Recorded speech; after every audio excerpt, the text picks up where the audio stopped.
고용시장에 노동시장의 양극화가 발생할 수밖에 없고 소득 불평등과 소득 양극화가 심화되는 결과를 PC가 초래했다. 지금까지 세상에 나온 그 어떤 컴퓨터보다 더 저렴하고 더 빠른 PC, IBM에 내린 이 패착 두 가지가 매년 PC 성능은 올라가고 가격은 극단적으로 낮아지는 소위 PC 혁명을 가져오는 결정적인 이유가 됩니다.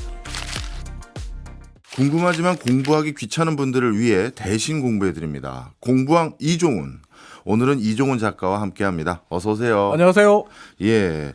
오늘 오프닝에서 제가 삼부 컴퓨터 얘기라는 거 네네. 말씀드렸는데 옛날 생각 막 나더라고요. 추억의 이름이 됐죠. 그렇죠. 근데 아직 있잖아요. 아직 있어요. 그럼요. 네, TG3부라고 해서 예. 있어요. 자, 오늘 한번 얘기 좀 시작해 주실까요? PC, 퍼스널 컴퓨터의 줄임말이죠. 그러니까 PC는 우리의 생활 방식과 경제를 바꾼, 세상을 바꾼 발명품이라고 말할 수 있는데요. 예. 1980년에 퍼스널 컴퓨터 PC가 세상에 등장한 이후 우리의 삶과 경제는 정말 빠르게 변화되기 시작했습니다. 그럼 뭐 교수님도 피부로 느끼시잖아요. 그럼요. 이 PC가 없으면 지금은 어떻게 우리가 업무도 보고 일을 할 수 있을지 감도 없어요. 과거에 PC가 없던 시절을 보내신 적이 없으세요? 저는 타자기를 살짝 어렸을 때 본 적이 보신 있죠. 적은 예, 있고 예. 저는 타자기에서 워드 프로세서로 넘어갔다가 예. 워드 프로세서 다음에 PC가 보급되는 그런 시기를 겪었거든요. 그러니까 예. 제가 일찍 그 부모님께 선물을 받은 게 워드 프로세서였는데 대학에 예, 입학하고 예. 이후에 그래서 그때 워드 프로세서만 해도 굉장히 획기적이었거든요. 그렇겠죠. 왜냐하면 그때 리포트를 원고지 쓸 때였거든요. 대학에서 야, 원고지 원고지.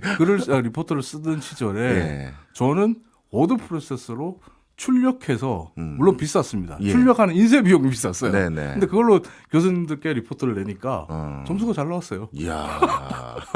근데 얼마 안 가서 PC가 보급되면서 워드 프로세스기는 버렸던 걸로 기억을 하고 있습니다. 근데 이제 이 PC가 처음 세상에 등장했던 것, 이 얘기를 할 때 개인용 컴퓨터, 퍼스널 컴퓨터라는 약어로서의 PC는 예. 1980년에 애플 컴퓨터가 먼저일 수 있어요. 애플사가 만든 애플이 먼저일 수 있는데 네. 우리가 흔히 PC라고 할 때는 1981년에 세상에 등장한 IBM PC, IBM PC를 PC의 시작으로 보게 된다는 것 미리 말씀을 드리고요. 예. 또 하나 이제 81년에 IBM PC가 처음 세상에 공개된 이후에 이 PC 혁명이 그렇게 빠른 속도로 진행되지 못했어요. 이유가 뭘까요? 왜 그럴까요? 궁금하네요. 너무 비싸니까. 비싸서. 가격이 비싸서. 그래서 이제 그 PC 같은 경우에 미국 같은 경우에 1990년에도 자료를 보게 되면 미국 성인의 42% 정도가 개인용 컴퓨터 PC를 사용해 본 경험이 있다라고 대답했을 정도예요. 그러니까 예. 81년에 IBM PC가 처음 세상에 미국에서 등장했는데 90년에 미국 성인의 42% 정도가 PC를 사용해 본 경험이 있다라고 예. 대답했고, 근데 2014년에 오면 미국 성인의 81%가 PC 사용 경험이 있고 PC를 사용한다라고 대답했고 87% 이상이 인터넷에 접속을 한다라고 대답을 했다 그래요. 그러니까 어떻게 보면 81년부터 2014년까지 시간이 걸린 거죠. 그러니까 이렇게 느린 성장을 했던, 우리가 생각할 때 정보통신혁명 그러면 굉장히 빠른 속도로 진행됐을 것 같은데 의외로 PC가 이렇게 느린 성장을 보였던 이유로 경제학자들은 한결같이 엄청난 비용 때문이다 이렇게 얘기를 합니다. 81년에 처음 PC가 출시됐을 때 1,565달러였다 그래요. IBM PC가. 근데 IBM PC가 1,565달러였지 애플은 더 비쌌어요. 근데 IBM PC가 처음 이 가격이 나왔을 때 많은 사람들이 와, 필요는 한데 너무 비싼데? 예. 저걸 살 수가 있을까? 그 당시에 1,500달러면 지금 얼마예요? 기준으로 하면 거의 한 4,000에서 5,000달러 정도 된다. 5,000달러요. 네. 와, 너무 비싸다고 생각하시는 비싸네요. 거예요. 예. 그러니까 이거는 사람들이 쉽사리 접근을 못하게 되는 거예요. 물론 TV에서 IBM이 광고도 계속하고 갖고는 싶은데 쉽게 접근하지 못했어요. 그러다 보니까 처음에는 이게 퍼스널 컴퓨터, 개인용 컴퓨터로 이름 붙여졌는데 기업들 그리고 소위 자영업자들이 그 업무용으로 네. 구매하기 시작하는 거죠. 그런데 이후에 컴퓨터 가격이 낮아지고 저렴해지면서부터 상황이 바뀌기 시작합니다. 그러니까 그 1997년 12월에 미국 노동통계국이 소비자 물가지수 조사에서 컴퓨터 부분을 조사한 걸 보게 되면 1997년 12월에서 2015년 8월 사이에 컴퓨터 관련 가격이 장비까지 다 포함한 가격이 97년 12월 대비 2015년 8월이 되면 96%나 가격이 하락합니다. 이야, 그러면 거의 한 20년 만에 예전에 100이라고 하면 4만큼 가격이 네. 낮아진 거네요. 와. 그러다 보니까 미국인들이 직장에서, 예. 가정에서 컴퓨터를 사용하는 빈도가 훨씬 더 높아지게 되는데 예. 이 PC가 우리 경제사를 바꿨던 뭐 변화들이 여러 가지가 있겠지만 가장 쉽게 우리가 확인할 수 있고 눈에 잘 보이는 건 일자리의 변화다. 이렇게 말씀드릴 수 있을 것 같아요. 대표적으로 뭐 타이피스트라는 직업 없어졌으니까. 그렇죠. 대표적인 게 예. 타자기로 예. 대표가 되는데 말씀하신 대로 타이피스트.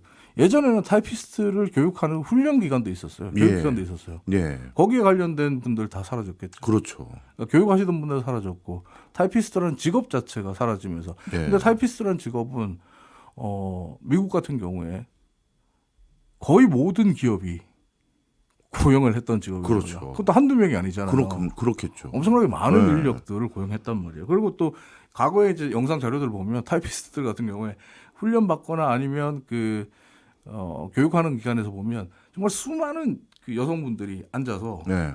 타이핑을 하는 타자기를 치는 그런 모습들이 나왔단 말이에요. 근데 예. 그 모든 것들이 다 사라진 거예요. 음. 그리고 타자기를 생산하던 업체들도 당연히 사라지게 됐고 그러면 일자리가 또 사라지게 되고 네. 그러다 보니까 치리대학의 데이비드 돈 교수 같은 경우는 컴퓨터가 등장하면서 PC가 등장하면서 노동시장에서 인간의 하는 일의 유형을 변화시키는데 엄청난 영향을 미쳤고 일자리의 변화가 생겨나게 됐다라고 하는데 미국 노동통계국 자료를 찾아보니까 예. PC 관련해서 컴퓨터 관련된 직종이 2015년에 400만 명 이상의 그 일자리 인력들이 등장하더라고요. 근데 예. 이게 1999년과 비교하면 53% 이상 증가한 수치거든요. 그리고 또 반대로 고용이 1981년 8월에 IBM PC가 처음 등장한 이후에 네. 이 앞서 말씀드린 타자를 치는 타자수 같은 타이피스트 같은 이런 고용이 전체적으로 볼 때 일자리가 19% 이상 감소했다. 그러니까 이게 타이피스트뿐만 아니라 미국 인구 전체, 노동시장 전체의 19% 이상의 이 일자리 감소, 노동 감소 효과를 가져왔다. 네. 고용 감소 효과를 가져왔다. 이렇게 얘기를 해요. 그리고 또 하나 이제 우리가 생각해야 되는 게 뭐냐면 이게 있습니다. PC가 등장하면서 앞서 타이피스트 얘기도 했지만 PC가 등장하면서 소위 말해서 캐시어라든지 전산원들의 일손이 그만큼 덜 필요하게 됐어요. 그렇겠죠. 왜냐하면 효율적으로 할 수 그렇죠. 있으니까. 일을 더 효율적으로 예. 할 수 있게 됐죠. 그러다 보니까 기업은 당연히 PC를 사고 사람을 줄이는. 내보냅니다. 그러면서 어떻게 되냐면, 근데 이제 이 중요한 건 뭐냐면 지금 말씀드렸던 이런 직업군들이 실제로 어떻게 보면 저임금 직업군이 있잖아요. 예. 고소득이 아니라 저소득 직업군이라고 볼 수 있는데 이런 저소득 직업군들의 일자리들이 사라지게 되는 거죠. 이 사람들이 사라지게 되는데 이 사람들이 그렇다고 해서 갑자기 고소득 일자리를 얻을 수 있는 그런 훈련을 받을 수 있는 것도 아니고 그렇게 변모할 수 있는 것도 아니잖아요. 이 말은 뭐냐면 고용시장에 노동시장에 양극화가 발생할 수밖에 없고 그리고 소득 불평등과 소득 양극화가 심화되는 결과를 PC가 초래했다. 네. 이게 앞서 말씀드렸던 치리대학의 돈 교수를 비롯한 많은 경제학자들이 이야기하고 있는 부분입니다. 그렇군요. 이렇게 그 PC의 등장이 우리에게 가장 직접적으로 미치는 변화 중에 하나가 일자리 변화인데 네. 방금 말씀 주셨던 저숙련 일자리뿐만 아니라 약간 뭐랄까 흔히 말해서 사자 직업들도 변화가 꽤 있었을 것 같아요. 아, 맞죠. 이게 특히나 회계사와 세무사들 입장에서는 예. PC가 엄청난 타격이 됐어요. 왜요? 이게 무슨 말이냐면 우리나라는 조금 그 상황이 다른데 미국 같은 경우는 그 국세청에 세금 신고를 예. 개인이 직접 해야 되거든요. 개인이 직접 하려면 이게 너무 복잡해요. 예.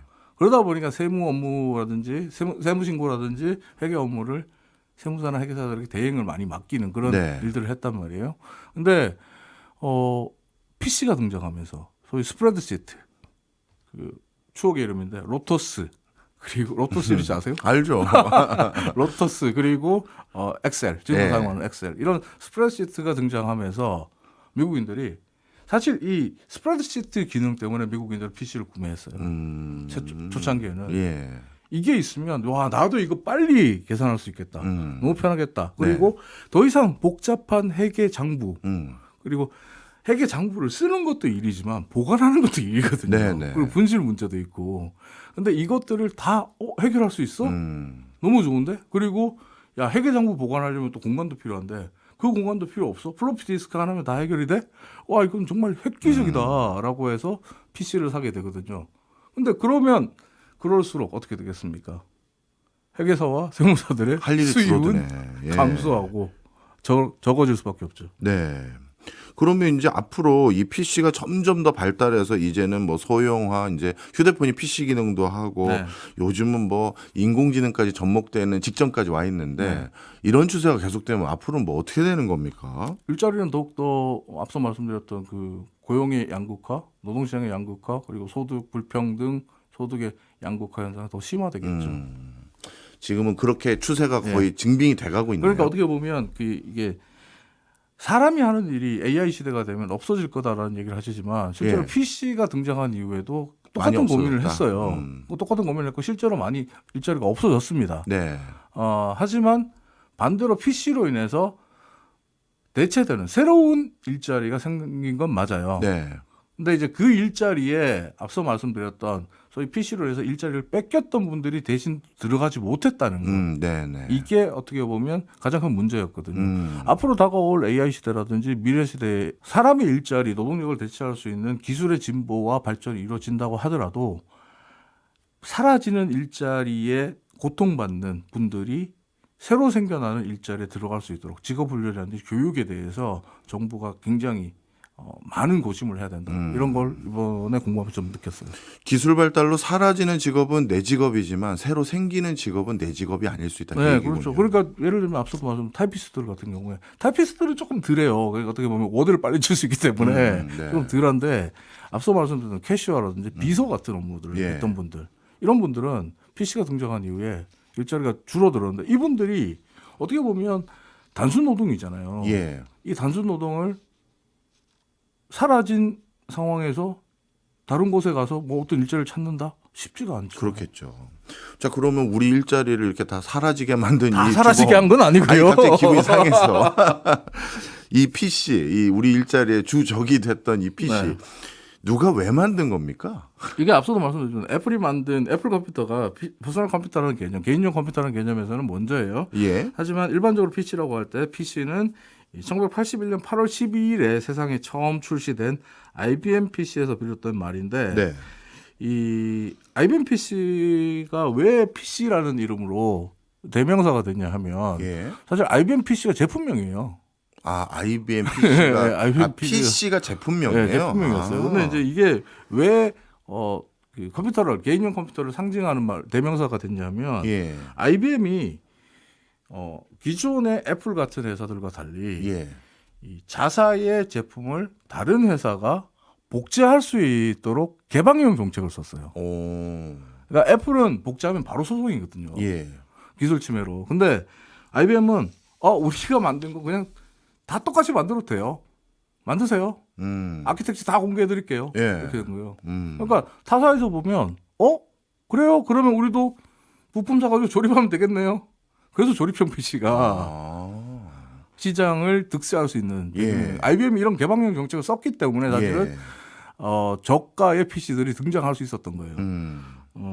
그러다 보니까 어떻게 되냐면 다른 회사들이 조립해서 만드는 IBM PC를 뺏겨서 만드는 것도 그냥 PC라고 부른 거예요. 예. IBM 건 아니니까 PC라고 그냥 부르신 거예요. 아. 컴팩이 만드는 컴팩 PC. 예. 그러니까 PC라고 부르는. 그러다 보니까 어떻게 되냐면 애플이 만든 퍼스널 컴퓨터는 매킨토시 혹은 맥이라고 부르게 되고 예. IBM이 만들었던 것을 모방해서 만든 나머지 모든 컴퓨터를 개인용 컴퓨터를 PC라고 부르게 된 거죠. 근데 이제 재밌는 건 IBM이 세상에 이렇게 내놓은 이 PC는 개발부터 모든 과정이 전혀 IBM스럽지 않은 과정을 거쳤다는 겁니다. IBM스럽다는 것도 제가 잘 몰라요. IBM스럽다. IBM의 별명이 뭡니까? 빅블루. 빅블루. 예. 빅블루라고 해서 어떻게 보면 IBM은 80년에 와서 세계 최고의 기업 중에 그렇죠. 하나였거든요. 예. 그런데 세계 최고의 기업 중에 하나고 빅이라는 단어가 연상하듯이 대기업이란 말이에요. 아, 대기업. 큰 것만 하는구나. 그쵸. 아. 이 말은 곧 관료주의 문화. 음. 그리고 덩치가 너무 큰 공룡과 코끼리에 가깝기 때문에 공룡에 가까운 기업이기 때문에 느린 의사결정. 예. 그리고 굉장히 오래 걸리는 실행 과정을 통칭해서 얘기를 하게 된단 말이에요. 예. 근데 IBM이 PC를 만들 때는 전혀 달랐습니다. PC를 개발하자라고 마음먹은 게 1980년 여름이었는데 예. 어떻게 하냐면 IBM 경영진들이 회사 내에서 최고 엔지니어 12명을 모읍니다. 이걸 더티 더진이라고 부르는데 네. 컴퓨터사에서는 이 최고의 엔지니어 12명을 모아놓고 이렇게 지시합니다. 지금까지 세상에 나온 그 어떤 컴퓨터보다 더 저렴하고 더 빠른 PC를 만들어내라. 1년 안에 1년 안에. 라고 이야기를 합니다. 그러니까 황당한 거죠. 예. 세상에 나온 어떤 컴퓨터보다 더 저렴해야 되고 더 빨라야 되고 그것도 1년 만에 만들라고? 그러니까 이 12명이 그냥 합숙하듯이 해서 예. 만들기 시작을 합니다. 근데 이 12명 중에 이 우리에게 너무나도 익숙한 발명을 해준 데이비드 브래들리라는 사람이 포함되어 있었는데 이 사람이 뭘 발명을 했어요? 이 사람이 뭘 발명했는지 설명드리면 컨트롤 알트 딜레이 키를 만든 분이에요. 우리 키보드에 있는. 네. 아. 이분이 없었으면 복붙 예. 불가능합니다. 컨트롤 C, 컨트롤 V 불가능합니다. 아, 컨트롤 키와 알트 키 그리고 딜레이 키를 이 데이비드 브래들리가 소위 IBM PC를 개발하는 과정에서 발명한 거예요. 아, 그렇군요. 근데 어쨌든 IBM이 이런 결정을 했던 것은 그리고 이런 통보를 했던 지시를 했던 거 12명의 기술자들이 이걸 이렇게 지시한 거는 전혀 IBM스럽지가 않아요. 왜냐하면 당시 PC라는 거는 이제 세상에 막 태어난 신생아였거든요. 네. 당시 컴퓨터 시장이 애플 컴퓨터나 오스본 라디오셋 같은 실리콘밸리의 조그만 신생 업체들이 지배하던 시장. 네. 그리고 이들 업체들이 80년 한 해 1년 동안 판매한 PC 숫자가 총 통틀어서 32만 7천 대에 불과했어요. 예. 이건 빅블루 IBM이 뛰어들 만한 시장이 아니에요. 예. 말도 안 되는 얘기예요. 근데 IBM이 1년 만에 개발 완료해서 출시할 수 있도록 해라. 라고 하니까 이 시장이 뛰어들겠다라고 선언하니까 이게 뭐지? 라고 해요.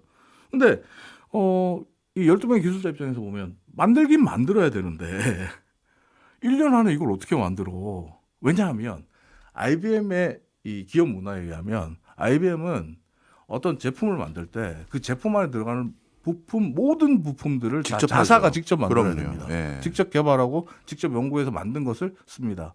그러니까 뭐 거기 나사 하나까지도 다 IBM이 만들기 때문에 예. 그렇게 할 시간이 없다라고 보고를 해요. 그랬을 때 IBM 경영진들이 그래? 그러면 부품 다 만들지 말고 기존의 시장에 나와 있는 부품 이용해.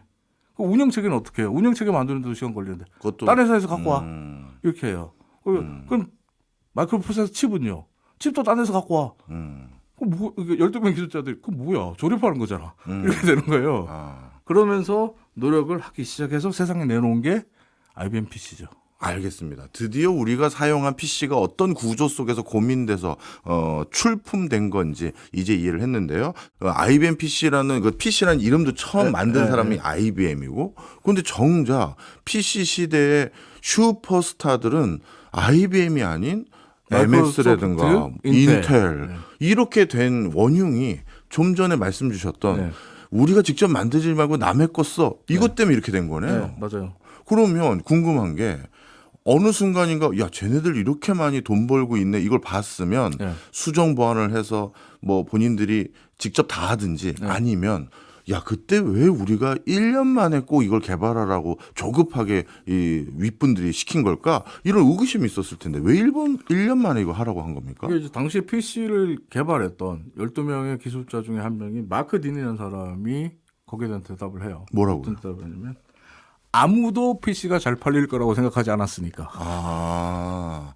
그냥 대충 1년 만에 뭐 한번 해봐봐. 그러니까 IBM이 당시에 PC를 1년 만에 개발하겠다라고 생각했던 건 뭐냐면 IBM 컴퓨터 회사였죠. 예. 근데 대형 컴퓨터 슈퍼컴퓨터 를 같은. 만들고 메인프레임을 만드는 회사단 말이에요. 근데 예. 이제 애플 같은 정말 작은 스타트업 기업이 벤처 기업이 PC라는 걸 내놓고 주목을 받잖아요. 예. 그러니까 소위 개인용 컴퓨터를 내놓고 주목을 받잖아요. 그러니까 이걸 보면서 앞서도 말씀드렸지만은 80년 한 해 동안 모든 개인용 컴퓨터 판매량이 32만 대밖에 안 되거든요. 그런 시장에 IBM이 뛰어들 이유가 없어요. 사실 예, 어떻게 보면. 예. 그러니까 IBM은 우리가 컴퓨터 회사로서의 상징과 같은 존재니까 우리는 PC도 만들어서 시장에 내놓을 필요가 있다. 그러니까 이게 잘 팔릴 거라고 생각 안 했죠. 그러니까 만약에 반대로 IBM이 야 PC가 미래야.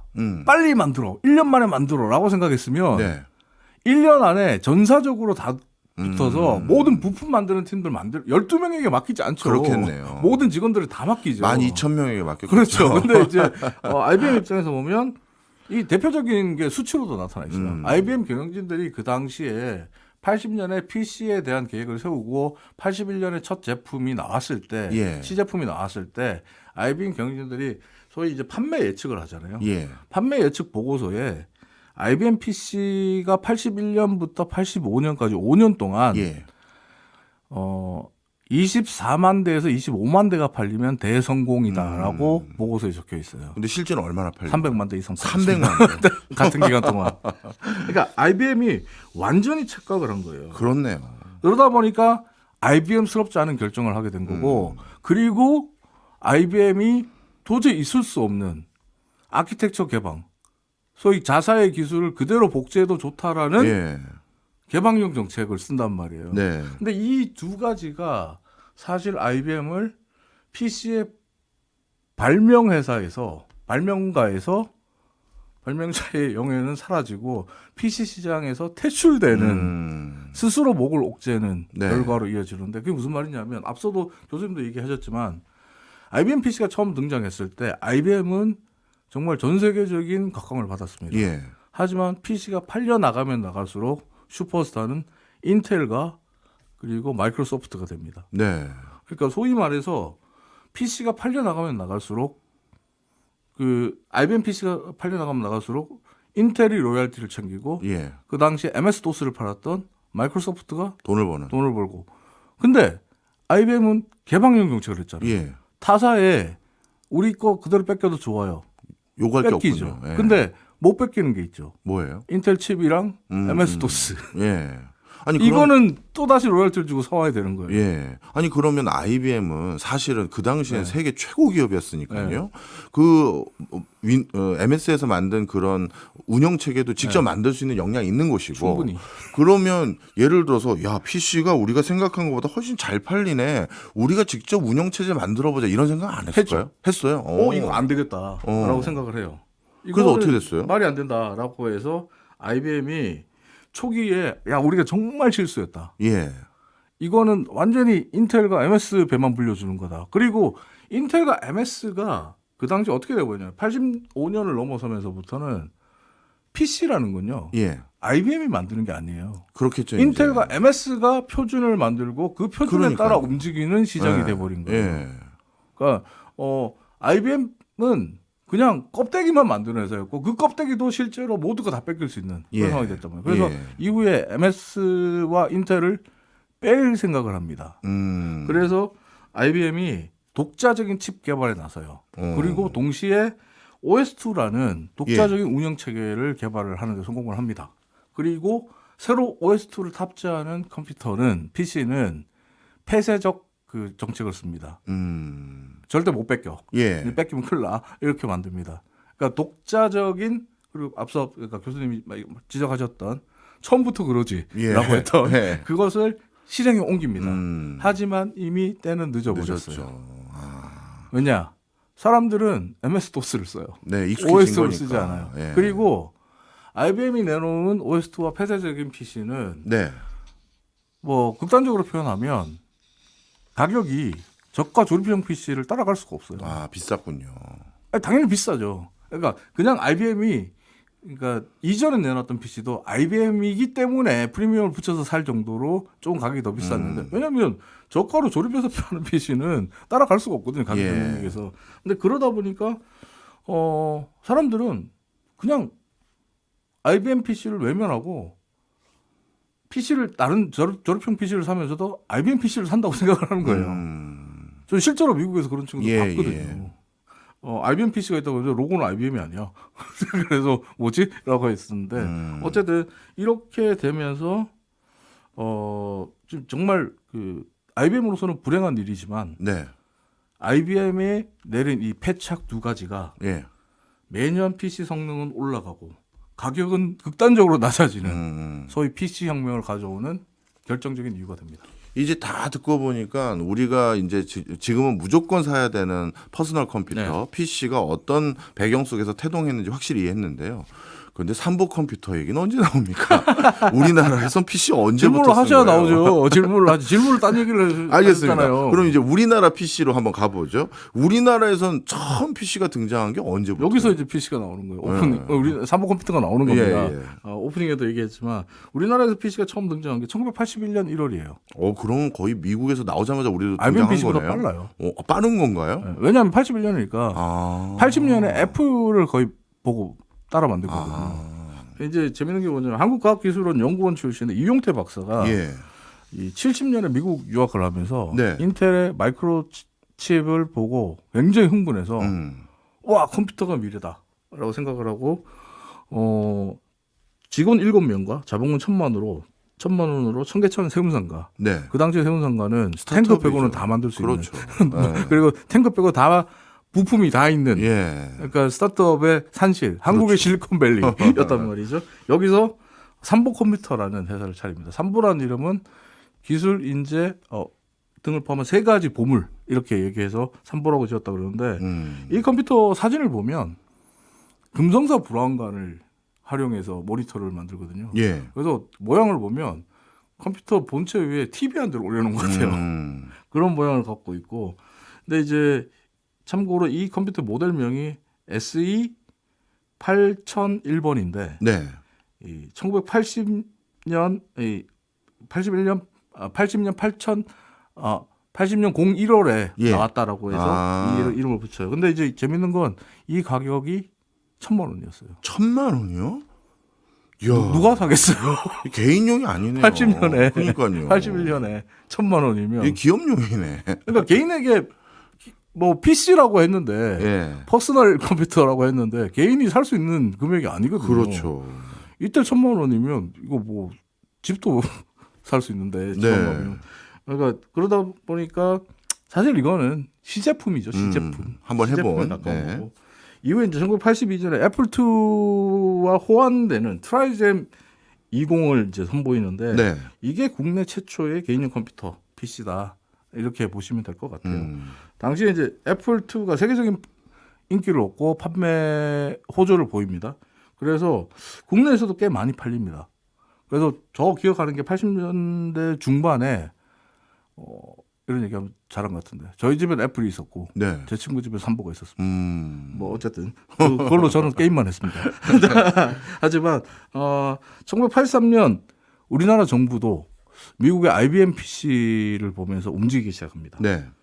83년을 정보산업의 해로 지정을 하고 금성사, 삼성전자, 대우전자 등 대기업을 움직이기 시작하면서 국내 대기업들이 속속 PC 시장에 진출을 하게 됩니다. 그러면서 삼성반도체 통신이 SPC-1000이라는 이 컴퓨터를 개발을 하게 되는데 삼성전자가 개발한 거예요.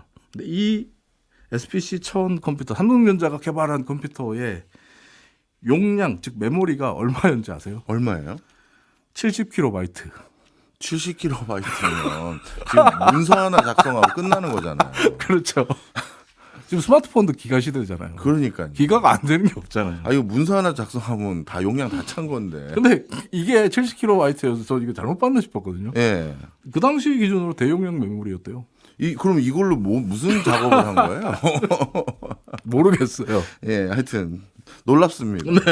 아무튼 그러다 보니까 삼보 컴퓨터는 그 당시로 따지면 삼성이나 금성사, 현대전자, 뭐 대우전자보다 훨씬 더 월등히 앞서 있는 기술력을 보유한 회사였어요. 그리고 당연히 고가의 비싼 제품들을 판매하는 회사, 프리미엄 제품을 판매하는 지금 뭐 스마트폰 시장을 보면 애플급의 이 프리미엄 그러니까 제품을 판매하는 업체였다 말이죠. 오히려 대기업인 삼성전자, 금성사, 대우, 현대 같은 곳들이 저가 PC 판매. 이미지가 완전히 달랐어요. 실제로 국내 최초의 286 PC. 예. 아시죠? 286, 386, 486, 그럼요. 예. 586까지 갔죠. 그리고 펜티엄 뭐 이렇게 가져왔는데 이제 어쨌든 286 PC를 국내에서 최초로 만든 곳이 삼보컴퓨터였어요. 예. 1985년에 트라이잼 28이라는 이름으로 이제 1985년 삼보가 286 PC를 내놓고 대기업들은 여전히 그때도 그 이하급 저가의 아까 말씀드린 70KB 네. 예, 메모리보다는 좀 낫겠죠. 뭐 이후에 발전된 그런 컴퓨터를 생산하게 되는데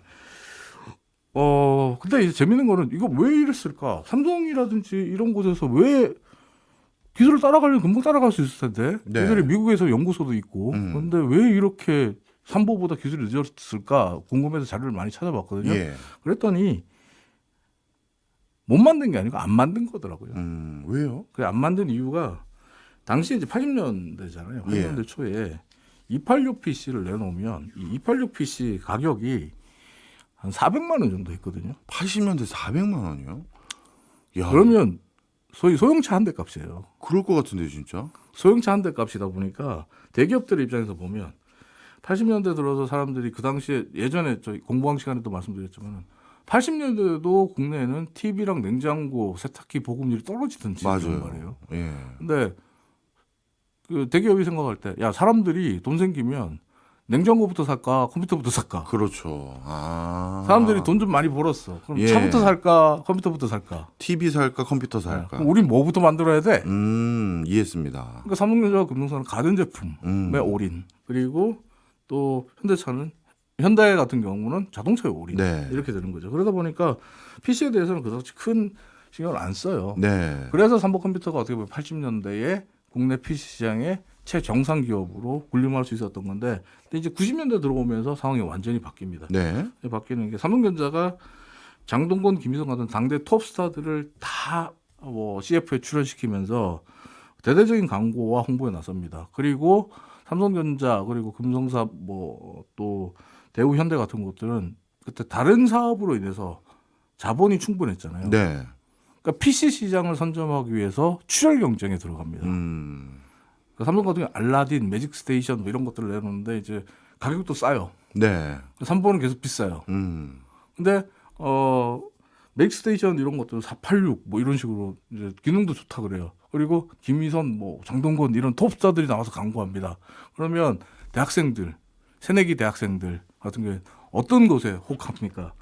삼성전자에 내놓는 그 PC에 혹하게 되는 거예요. 그러면서 삼보컴퓨터는 이런 대기업들의 출혈 공세를 견디지 못하고 결국 486급 시장에서 93년, 94년이 되면서 삼성의 매직 스테이션 브랜드가 1위가 되고 삼보는 점점점 순위가 뒤로 밀려나게 됩니다. 예. 어떻게 보면 시장을 가장 먼저 이해했고 그리고 가장 먼저 선도적인 투자를 해서 브랜드도 확고하게 구축을 했는데 단순히 대기업들이 자본 가지고 마케팅 열심히 했다라고 모든 게 다 서열이 뒤집어지진 않잖아요. 삼보가 이렇게 IT 산업의 뿌리였었는데 네. 지금은 의미 없는 수준을 약간 뒤로 주저앉은 다른 맥락들이 있을까요? 다른 맥락 어떻게 보면 삼보가 무너지게 된 결정적인 이유는 삼보통신의 창업주인 이용태 박사를 비롯해서 예. 이 삼보컴퓨터가 정보통신혁명에 너무 해박한 지식을 갖고 있고 네. 또 반드시 그런 시대가 오기 때문에 남들보다 한 발 더 빨리 네. 사업에 진출해야 된다라는 생각을 했고 실제로 뛰어들었기 때문이에요. 무슨 말이냐면 92년에 삼보가 나래 이동통신이라는 걸 만들거든요. 나래 이동 통신이요? 네. 그게 뭐냐면 삐삐 예. 사업이에요. 삐삐 사업에 뛰어듭니다. 근데 삐삐 사업은 사실 이동전화 PCS4이 등장하면서 몰락해버려요. 네. 대규모 자본, 그러니까 돈도 별로 없는 회사가 대규모 자본을 투입해서 삐삐 사업에 들어갔는데 삐삐가 몇 년 안 가서 없어져 버립니다. 그리고 나서 PCS 사업에 들어갑니다. 시티폰이라고 아시는 분들은 아실 거예요. 네. 그러니까 공중전화기 앞에서만 전화되는. 그리고 이 이동통신과는 좀 다른 전화기인데 어쨌든 이 PCS 사업에 뛰어들었다가 PCS 사업은 또 핸드폰에 밀려서 사라지게 됩니다. 그러니까 하면 할수록 사라지게 되는 거예요. 그리고 또 인터넷이 이제 본격적으로 보급이 되니까 한국전력과 손잡고 드루넷이라고 아시나요? 알죠. 드루넷이라는 초고속 인터넷망 사업에 뛰어듭니다. 네. 근데 참고로 드루넷은 삼보컴퓨터를 망하게 만든 결정적인 계기가 되는 사업인데 이 두run의 사업이요. 네. 그러니까 어떻게 보면 지금 말씀드렸던 삐삐 사업, 뭐 이동전화 사업, 이동통신 사업, 그리고 인터넷 사업 다 정보통신혁명의 총화로 예. 불렸고 필요한 사업이라고 했거든요. 예. 그러니까 PC부터 해서 이 초고속 인터넷 사업까지, 인터넷망 사업까지, 이동통신 사업까지 다 했어요. 근데 다 예. 실패했어요. 예. 근데 특히 재밌는 건 드루넷인데 드루넷은 이번에 공부하면서 보니까 정액제라는 개념을 처음으로 도입한 데가 여기더라고요. 그 전에는 예. 이 쓰는 만큼 돈을 내야 됐고 정량제죠. 무제한이 네, 없었더라고요. 네, 네. 그러다 보니까 이 드루넷이 정액제로 큰 인기를 끌었고 가입자를 확보하면서 다른 곳들도 정액제라는 개념을 도입했고 지금은 정액제 아니면 안 쓰죠 사람들 거의. 그렇죠. 예. 그렇게 됐는데 이런 뭐 어떻게 보면 인터넷 가입자 확대와 문화 발전에 이 드루넷이 큰 기여를 했다라는 걸 봤었고 특히 그때 두루넷이 관심의 대상이 됐던 게 개인들이 PC를 사용하는 어떤 시간이 굉장히 늘면서 데이터를 많이 쓰고 또 빨리 데이터를 처리받기를 굉장히 원했는데 빨랐어요. 두루넷이 엄청 빠르다고 했거든요. 엄청 빨랐어요. 왜냐하면 저 드루넷 한번 써봤는데 예. 저희 집은 없었고 다른 친구 집에 가서 써봤는데 깜짝 놀랐잖아요. 인터넷에서 그 당시에 그 넷스케이프라든지 이런 걸 이용해서 그림 한 장 받으려면 사진 한 장 받으려면 한참 기다리죠. 뚜뚜뚜뚜뚜 이렇게 내려오거든요. 예. 띠디 소리 그러니까 나고. 하나씩 하나씩 그리듯이 내려와요. 한 줄씩. 맞아요. 근데 드루넷을 쓰는 그 친구 집에 가니까 거의 막 툭툭툭 하면 나와요. 한 네. 4번 정도 네. 만에 사진이 나오더라고요. 지금은 4번 정도 나오면 끄죠 컴퓨터를 화가 나서. 근데 어쨌든 굉장히 획기적이 놀라웠어요. 그 정액제래요. 무제한으로 쓸 수 있대요. 와 너무 부럽더라고요. 물론 저희 부모님은 가입을 안 해주셨습니다만. 그러면 이 우리 그 삼보 컴퓨터의 설립자 분께서는 네. 이런 시대적 맥락과도 잘 읽어서 두루넷 사업에 또 선도적으로 투자한 건데 네. 왜 지금 PC 그 개인 휴대폰 사업인 PCS 네. 그 다음에 두루넷 사업 다 판세 잘 읽은 거 아니에요? 잘 읽었죠. 실제로 드루넷 같은 경우는 나스닥에도 상장했었어요. 예. 미국 나스닥에 우리나라 기업이 상장한 게 드루넷이 최초고. 예. 그리고 한때 99년, 2000년에 현대차와 LG전자의 시총을 합친 것보다 드루넷 시총이 더 높았어요. 그 정도로 어마어마한 그 기업이었는데 네. 심지어 제가 기억하기로 빌 게이츠도 드루넷을 극찬했는데 어쨌든 아시아 최고의 인터넷 기업이라고 네. 칭찬했는데 근데 이 드루넷이 삼보 컴퓨터를 망하게 만든 이유는 이런 표현은 좀 그럴 수 있지만 정부의 배신? 정부의 배신 맥락을 좀 설명해 주세요. 그러니까 드루넷이 한전하고 같이 한 거거든요. 그렇죠. 한전의 한전이 광섬유 광 케이블 예. 깔 때 같이 까는 거였던 예. 거예요. 그 사업을 해서 한전 믿고 들어간 거거든요. 예.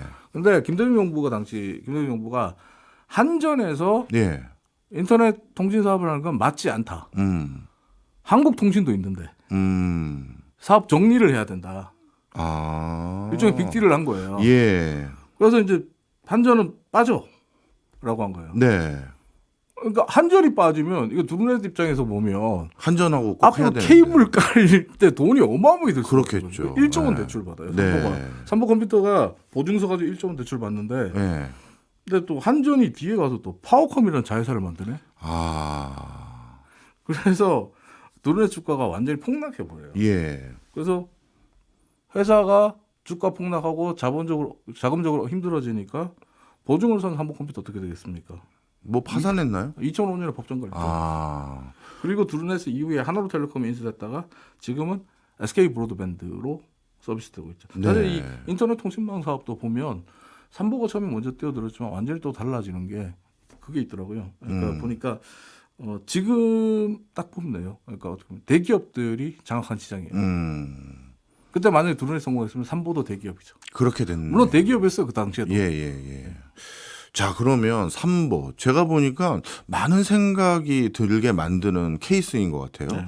기술에 대한 정확한 이해도 있었고, 네. 그리고 산업이 어떻게 바뀌어가는지에 대한 진단도 정확했고, 그리고 그 기술과 그 산업 속에서 본인들이 뭘 해야 되는지 구현할 수 있는 역량과 나름대로 자본력도 있었던 네. 회사인데, 네. 우리가 지금 삼보를 기억하는 사람이 별로 없잖아요. 네. 어떤 교훈으로 우리가 이걸 받아들이면 좋을까요? 투자를 하려면 예. 과감하게 예. 대규모 자본을 투자해야 한다. 걸 배울 수 있었습니다. 무슨 말이냐면 실제 삼성컴퓨터 이용태 박사 같은 경우에는 예. 1970년대에 삼성을 비롯한 대기업들을 찾아다니면서 PC를 만들라고 제안을 했어요. 예. 근데 그때 이제 PC를 안 만들겠다고 했죠. 기업들이 다 거절해서 본인이 직접 창업해서 PC를 만들었는데 이후에 대기업들이 PC를 보고 따라 만들었잖아요. 그리고 앞서 말씀드렸던 이동통신 사업 그리고 뭐 인터넷망 초고속 인터넷망 사업 이런 것 이후에 다 대기업들이 가져갔거든요. 예. 늦게 뛰어들어가죠. 늦게 뛰어들었지만 대기업들이 가져갈 수 있었던 거는 어떻게 보면 자본의 힘이죠. 예. 대규모 투자의 힘이고. 근데 이걸 생각해 볼 필요가 있어요. 이용태 박사가 처음 제안했던 70년대 우리가 삼성을 비롯한 대기업 한 곳이라도 예. PC를 만들었더라면 우리가 PC 혁명의 주역이 될 수 있었거든요. 그럴 수도 있겠네요. 대한민국이 세계의 미래를 좌지우지할 수 있는 먹거리를 가질 수 있었단 말이에요. 예. 그러니까 될성 부른 분야를 누군가 발견했을 때 과감하게 투자하고 빠른 속도로 진행할 수 있다면 이건 분명히 달라질 수 있다는 거죠. 알겠습니다. 기술이라는 걸 이해하는 것도 중요하지만 그 기술을 실제 실현시키는 그 자본의 힘도 우리가 절대 잊어서는 안 되는 거네요. 그러니까 이걸 도와야 된다는 거죠. 정부라든지 사회가 돕고 밀어줘야 된다. 그게 그리고 어떻게 또 보면 벤처 창업 지원 이런 거죠. 그리고 어떤 창업가도 과감한 용단으로 거기에 대한 확실한 투자도 또 필요할 수도 있는 그게 거고요. 지금 인도와 같은 도발주자들이 소프트웨어 강국으로 거듭난 이유기도 하고요. 알겠습니다. 오늘 우리나라를 대표했던 기업이 어떤 변화를 겪었는지를 통해서 지금에도 시사점을 많이 얻을 수 있는 좋은 시간이었던 것 같습니다. 지금까지 이종훈 작가였습니다. 고맙습니다. 감사합니다.